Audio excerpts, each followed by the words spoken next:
everybody. Well, we're back in Standard 8.9.3. If you look in your Standard Enrichment Workbook, it's pages 147 and 148. We're going to talk a little bit about stuff we talked earlier about, which was the Northwest Ordinance. We talked about land ordinances a long time ago, and all we want to do is make sure we're continuing to talk about them. And because again, all this stuff is a lot of review, but let's take a look what it says. It says, describe the significance of the Northwest Ordinance in education and in the banning of slavery in the new states north of the Ohio River. And this was passed in 1787. The Northwest Ordinance passed in 1787 under the old Articles of Confederation and just carried over into our new government. Okay, and you can see that I got a lovely school. And we have this lovely little picture of the Northwest Territories. Again, you can see that slavery and education are going to be really huge. Now take a look at the picture up there on the top. Okay, the school. I'd like to be in a classroom like that. You got your fireplace in the middle. Actually, it's a wood burning stove. And everybody sits on a nice hard wooden bench. You know, the kids in the front are actually getting direct instruction. Everybody in the back, and behind that first row, is supposed to be doing something on their own, whether working cooperatively with another student or doing some kind of reading. So you can see that there's a lovely situation. You guys have a real different situation when it comes to doing schoolwork. Okay, let's look at two of our objectives here. Objective number one in education, the students will be able to describe the significance of the Northwest Ordinance in the support of public education in the new territories. And our other objective is to students will be able to describe the significance of the Northwest Ordinance in the banning of slavery in the new territories. And again, you can see you have the slave sitting down with abolished slavery below him, and again, the little red schoolhouse over there is the one-room schoolhouse.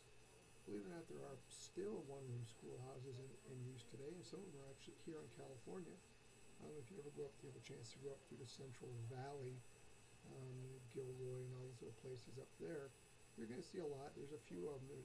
The district is literally one building with about 30 kids, okay, in one schoolroom.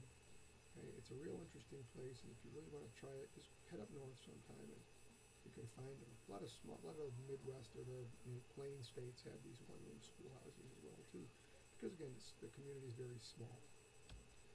Okay, so let's take a look at the Northwest Ordinance. Okay, in regards to education, this is what the ordinance says: religion, morality, knowledge being necessary for good government and the happiness of mankind, schools and the means of education shall be forever encouraged. Okay, so again, you can see that the government was really enthusiastic about education. In fact, if you look down, it says that the land ordinance of 1785 and 1787 required the land to be surveyed into townships of 6 square miles and divided into 36 1-square-mile sections. The typical farm was an average of 1/4 of a section, and one section, N16, in every township was set aside for public education. So if you look over there and see number 16 right in the middle, okay, number 16 was going to be where they built the school. Okay, it was going to be set aside for a school. Okay, so you can see it's centrally located, so every kid was no more than 4 miles from school. Okay, so they could actually walk into school and get there. Okay, so it wasn't that bad. It was a long walk, but again, it was the fun part about it was the fact that every kid had an opportunity to become educated. Again, and that's very important when you're talking about teaching, having a society like ours where education is important in the process, in the election process, and monitoring of government. If you look at slavery, slavery says there shall be neither slavery nor involuntary servitude in the said territories. Otherwise than in the punishment of crimes whereof the party shall have been duly convicted, provided always that any person escaping into the same, from whom labor or service is lawfully claimed in any other of the original states, such fugitive may be lawfully reclaimed and conveyed to the person claiming his or her labor or services as aforesaid.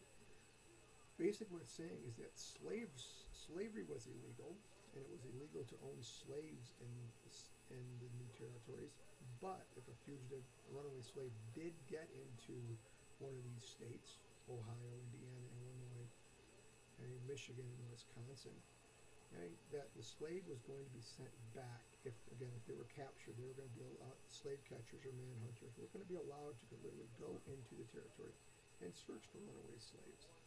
Now, just look up there. It says there's one condition that slavery was allowed, and that was if you were convicted of a crime, you could be sentenced by the state to hard labor, which is basically to work free of charge, be a convicted felon who was going to be a slave for the state, and you're a slave for as long as you're in jail.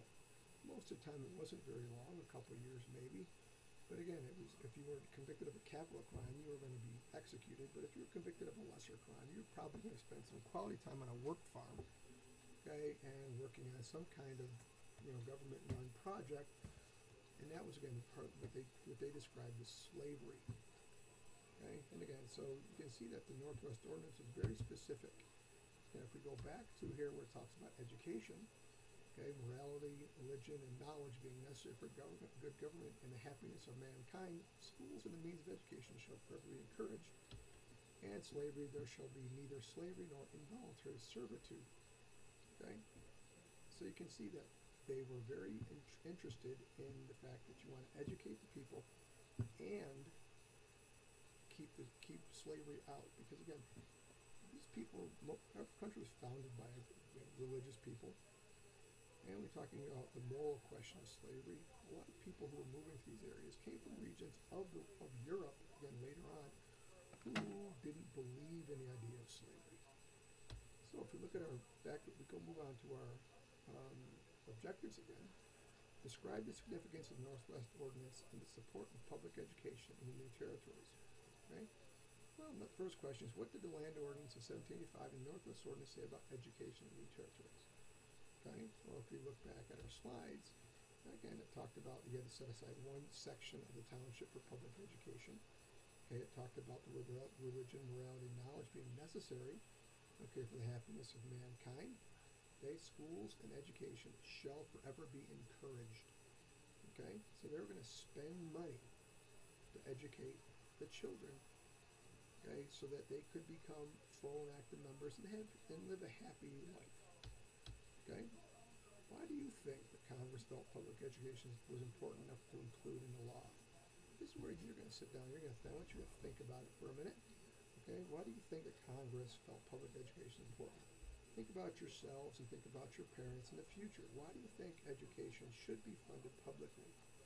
And back then, why did they, in 1785 and 1787, what do you think Congress was thinking about when they said, you know what, we need to set up a system to educate the people? Because again, remember we talked about a while back, we talked about the need for education, but most places didn't have it. And the only place that really had any kind of public education system was going to be in Massachusetts. And the southern states, Virginia, North Carolina, South Carolina, Georgia, all their children were basically educated at home through the use of tutors. And then a third question about this is, do you think that communities should be forced to provide free and public education for all children? Think about that, free and public. Where are our tax dollars going to provide? And who's going to do it? That's a big question that we have to answer. What is our free and public education really about? Those are questions I want you to think about and answer in your notebooks. Because again, these are really important questions. Because again, we're describing the significance of Northwest Ordinance. What did it do? Why is this an important aspect of our future from 1785 to 1787? Why were they so set on providing some sort of education? Now let's move on to our second objective. Describe the significance of the Northwest Ordinance, the banning of slavery in new territories. Again, why was slavery outlawed in new territories? Well, if you go back, it says, we go back here to education, religion, morality, and knowledge, being necessary for good government and the happiness of mankind. Okay, we look at slavery. Okay, so why do you think they outlawed slavery in their territories? Again, if this is a moral question, okay, were these people going to be happy? Was slavery a positive thing? Okay, so why do you think they outlawed slavery? Okay, did they want to encourage the spread of slavery? Did they want people to think about, the importance of hard work? Okay, but again, why do you think slavery was outlawed? Our second question we want to answer is, why do you think Congress allowed for slave catchers to enter the territories and reclaim runaway slaves? That's a big question. Okay, why do you think that Congress, what were they trying to achieve? Were they trying to make someone happy? Were they trying to make sure that the law passed? What was the ultimate objective in this law? Okay, in this section of the law, why were they all okay with allowing slavery or slave catchers? Even though slavery is outlawed, they're allowing slave catchers to come into the territory. Why do you think that is? Okay, and our third question is, what was one circumstance where slavery is allowed in the territories? Again, think about that. What was the circumstance? What had to happen for slavery, for you to become a slave or a slave to be held in one of these new territories and eventually states? Okay, so those are things we're going to talk about. I want you to really think about as you're reading through Standard 8.9.3 and unraveling in your workbook and answering the questions. Again, why was this Northwest Ordinance set up? Again, to establish education and ban slavery. Okay, well, that's our attempt at running through 8.9.3 kind of quickly. It's been 11 minutes, 11 and a half minutes. Again, if there's any questions, send me an email, post a note on Edmodo, and again, make sure you're always replay this again, because it's going to be there for you. I'm going to post it on YouTube and stuff. So, but again, good luck with this, and I hope you enjoy my little 12 minutes of chatter. And we will, keep focused, guys, because we're doing really, really good. Thanks. Have a good night.